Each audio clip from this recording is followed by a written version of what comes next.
r/MaliciousCompliance, Karen the Sergeant. Story 1. This story took place at Fort Hood. Yes, the famous Fort Hood. It's now 2008, and I've been assigned to the armorer for our brigade's HHC unit.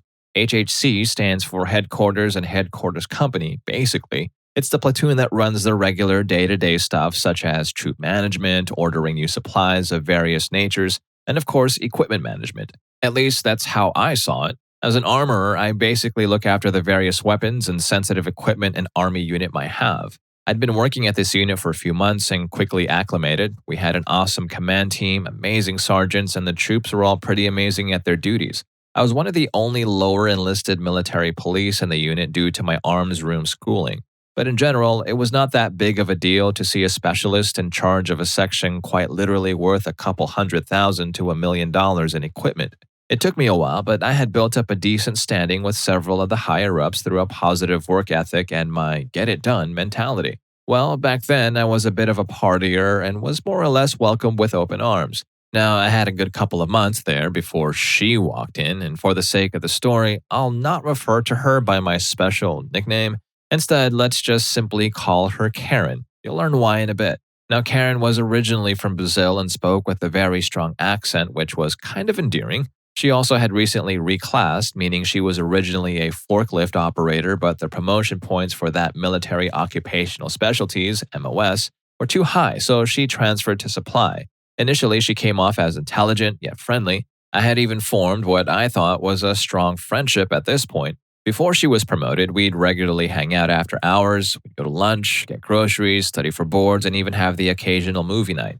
Throughout all of this, I had slowly developed a crush on her, but I'll admit she intimidated me professionally, and I believe she was way out of my league. Probably a good thing with what eventually happened. So after she routinely won several Soldier of the Month boards, winning over everyone in the process, she was sent to a promotion board. As usual, she wowed everyone with her knowledge. It was later announced that she won the board, and we went out to celebrate that night with dinner and clubbing. And a month or so later, she was promoted to sergeant and was made the non-commissioned officer in charge of our supply office. Basically, she was a manager. And initially, things were good. She didn't overstep her bounds and remained professional all around. Then she started sticking her feet in the pool. It started small, first getting on another soldier for not doing his best at physical training, PT. To be fair, the guy was known to weasel his way out of PT, so his sergeant didn't see an issue with Karen, making him run an extra mile. Also, the guy was a bit of a creeper to most of the females in and around our brigade, including Karen. I'm assuming she wanted some light payback. She then started abusing her authority. Anyone lower ranking than her, she'd speak with a condescending attitude, even going so far as to pepper her dictation with various insults. When soldiers outside of her office brought this up to their chains of command, they were initially ignored since she was fairly well-liked around our company, and they simply couldn't believe these rumors. Eventually, my buddy, JB, as well as another sergeant who I'll refer to as Uncle Sam, were brought in from my old line unit. Despite JB's misgivings from a previous saga, he was actually one of the single most competent supply clerks I've ever met. He really knew his stuff. Same with Uncle Sam, he was one of the best NBC guys, nuclear, biological, chemical, in the brigade as a whole. But with JB's reputation outside of those that knew him, he wasn't well thought of in a lot of remarks. Of course, Karen was aware of this and took full advantage. Every time JB would try to instruct her on how to do some important paperwork, Karen would just order him to do it. Her usual excuse was, because I'm the sergeant, that's why. So JB got stuck doing all of the dirty work and Karen got all of the credit. Psst. Let's be honest. Does your room look dull as Yeah, well, most do. Luckily, I just launched Rufus Rugs. Custom, hand-tufted rugs. And no, this isn't some BS dropshipping company. We have a warehouse in Canada where me and my friends hand-tuft every single rug. So if you're looking to bring your room to life with some awesome anime rugs, or literally anything you can think of, we can get it done for you. From Rick and Morty to The Last Airbender, we've got you covered. Hit the link in the description to get a free quote.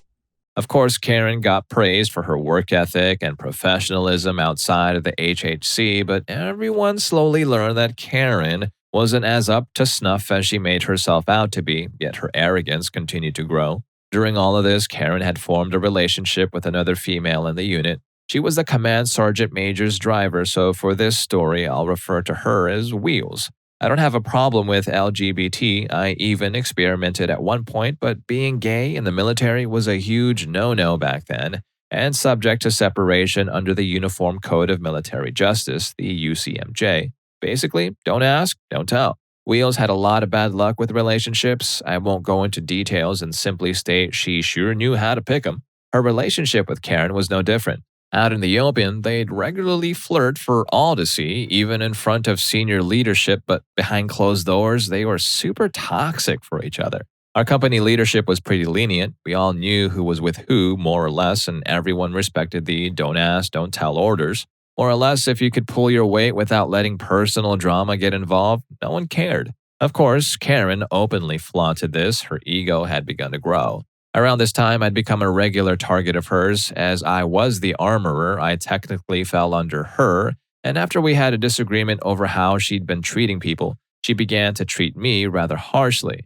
I began to receive write-ups for the littlest of things. Examples include multiple write-ups for not shaving, usually right after I've had a 24-hour shift and no access to a razor, getting written up for having a dirty uniform after I'd been working under a truck for Motor Pool Monday, vehicle maintenance, being drunk on duty. This was a Saturday morning, but she tried to write it in such a way as to make it sound like we had official business going on. And those were just a few examples, and after a while, my counseling packet started to look like the leather-bound edition of War and Peace.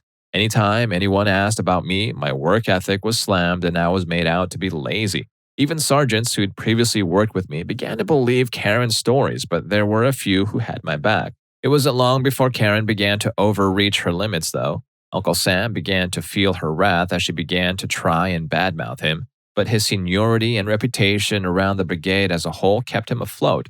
Eventually, it got so bad that he refused to work with her and filed a complaint with our first sergeant and commander.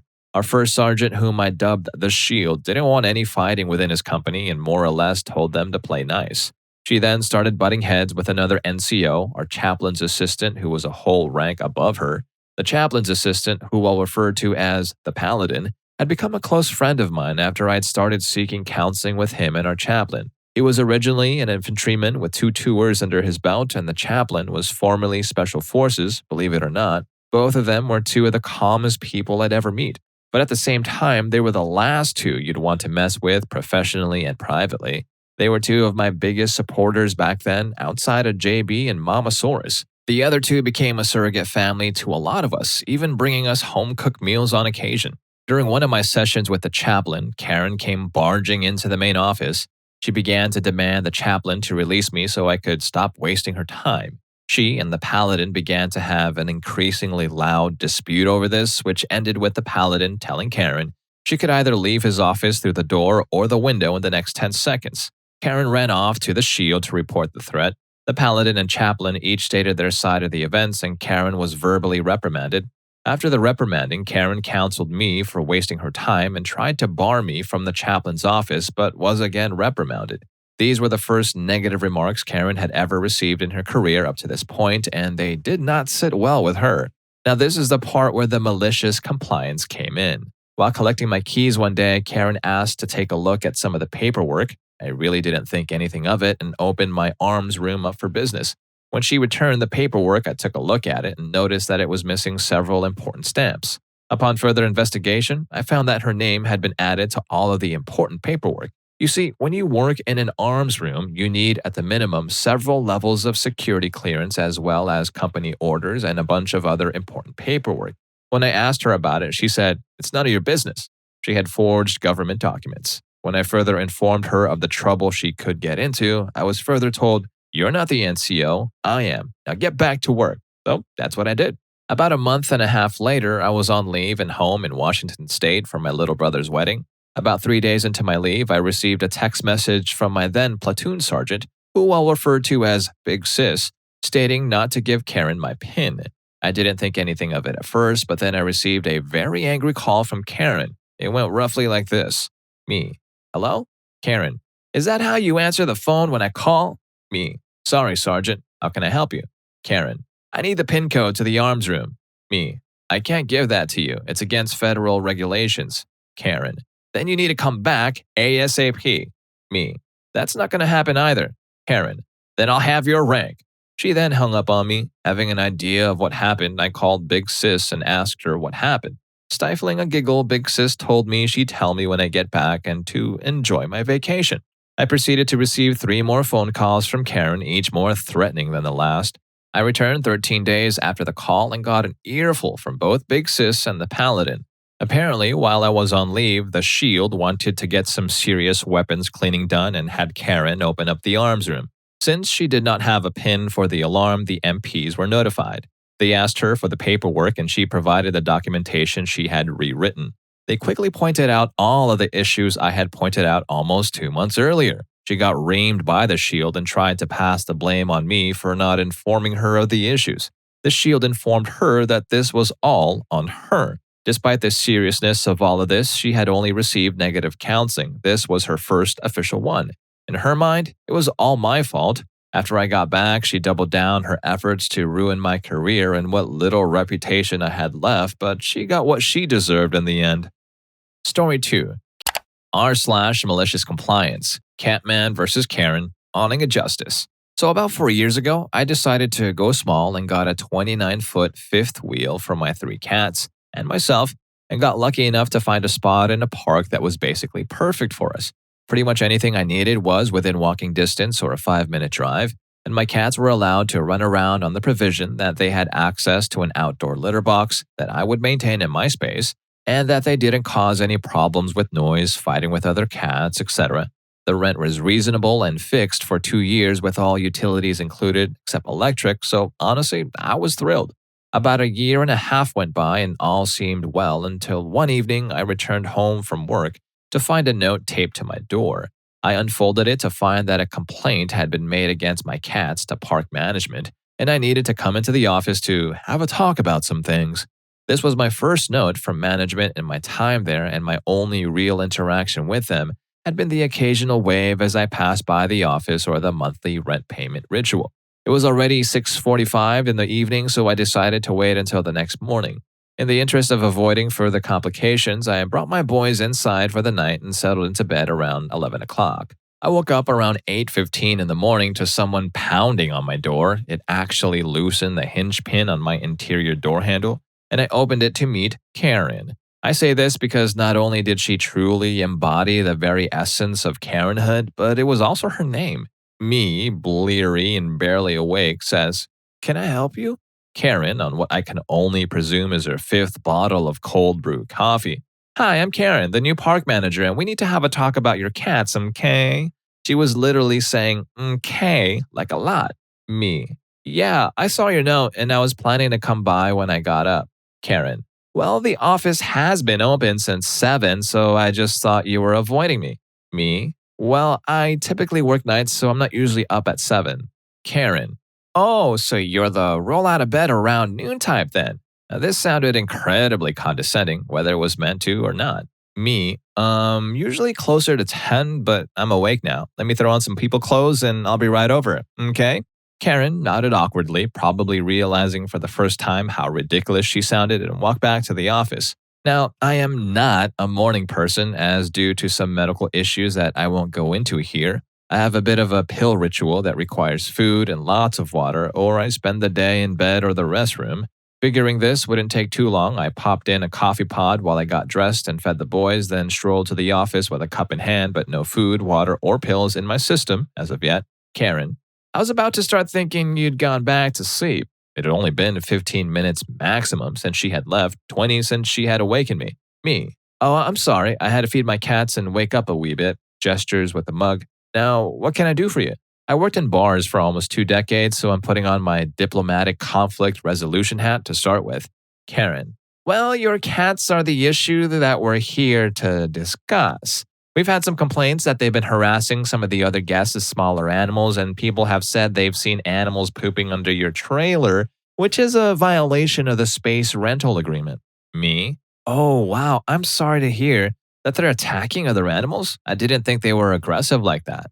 As for the poop, though, I have an addendum to my rental agreement that allows me to have an outdoor litter box. I can show it to you if you like."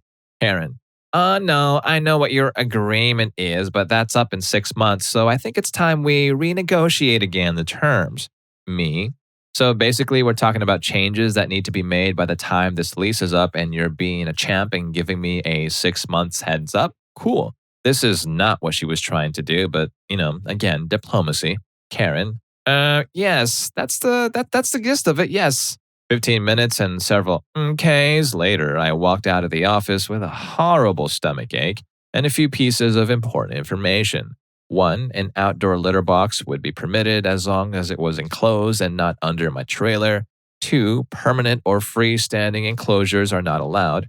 This was meant to apply to sheds and the like, but Karen decided to use this to make my outdoor cat box an impossibility. Number 3, my cats would be permitted outside as long as they were in an enclosed area and or on a leash. Number 4, pet fences over 3 feet high were not permitted and must be removed when not in use. With my newfound knowledge in writing, I set out to find a solution to the problem, but I kept running into one thing or another that would break the rules. So after about a week of frustration, I decided to ask for a copy of my upcoming lease renewal, as I'd like to adhere to the letter of the law. Karen gleefully printed it up and signed it in front of me, as apparently she'd already drafted it and was expecting to deliver it to me well before the end of my current lease. I didn't even look at it until I got back to my place, but then, cue malicious compliance, the new lease said essentially what I thought it would, basically that if I could find a way to adhere to all of these rules simultaneously, there wouldn't be a problem, but the tiniest infraction would result in a park fine. So I began looking at the technical definitions of the words used in the lease and finally discovered something that worked in my favor: freestanding, not supported by another structure. This was it, my ace in the hole. I now had an idea. I was still making payments on the trailer, and one of the stipulations of the finance agreement was that I maintain full coverage insurance on it until it was paid off. Now that meant that I could potentially report any damage to any part of the trailer, inside and out, to my insurance company and they would cover it. So my door awning, a standard 16 by 8 vinyl awning, was about 20 years old and badly in need of replacement. So I called around and found a place that does awning repair and installation, as well as solarium design. I met with a consultant, Mick, on Friday afternoon and told him exactly what I needed and why. He smirked and asked for my insurance information, then told me he would call me the following Monday. Monday rolls around and my boys have been inside all weekend, so we're all going a bit crazy being cooped up together for so long at a time. I was awake at 9 in the morning when the phone rang. I ran to it gleefully, expecting to find Mick on the other end of the line, but instead I found a representative from my insurance company who was calling to inform me that my repairs have been covered and my deductible was something like $430. Not ideal, but given the scope of what was about to happen, I didn't mind too much.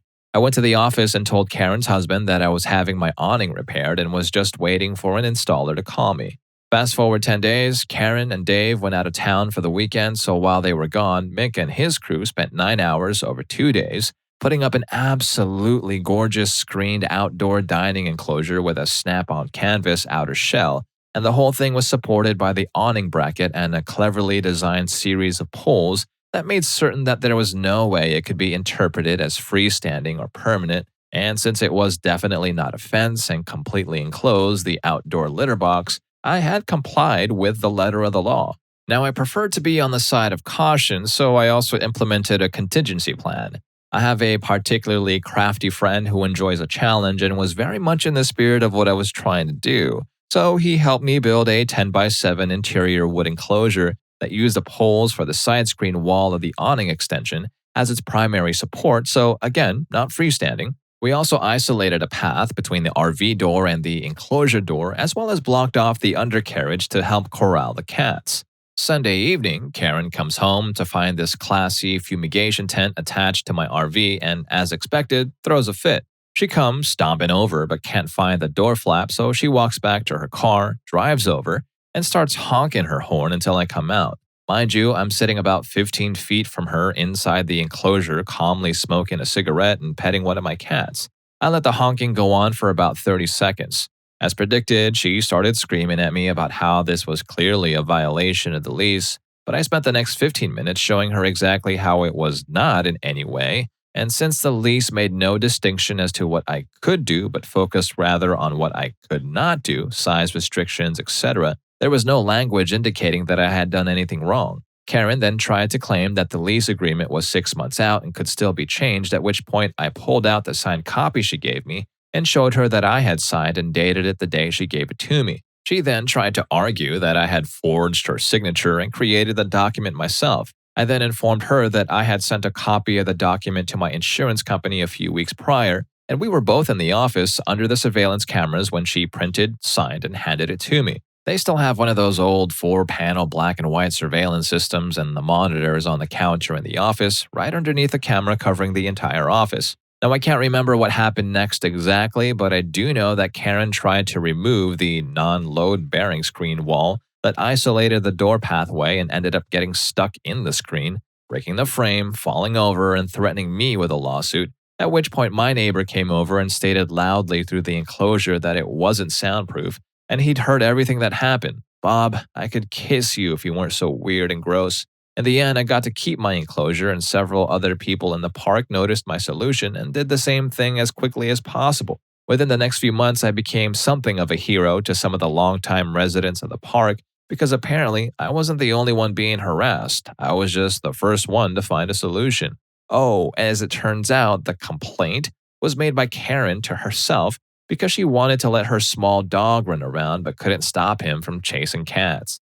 That was 2.5 years ago, and I'm still in the same spot. Karen and her husband, on the other hand, were found to be too volatile to manage the park and were relocated by the same owner to a 24-hour storage warehouse outside of town where they provide on-site security. I still see them every so often when they come to get propane because it's cheaper here, even though they don't get the park resident discount anymore. I have a bit of a wood shop set up in my new space outside, and I now have 6 cats, a wife, and a stepdaughter who all love their indoor-outdoor porch.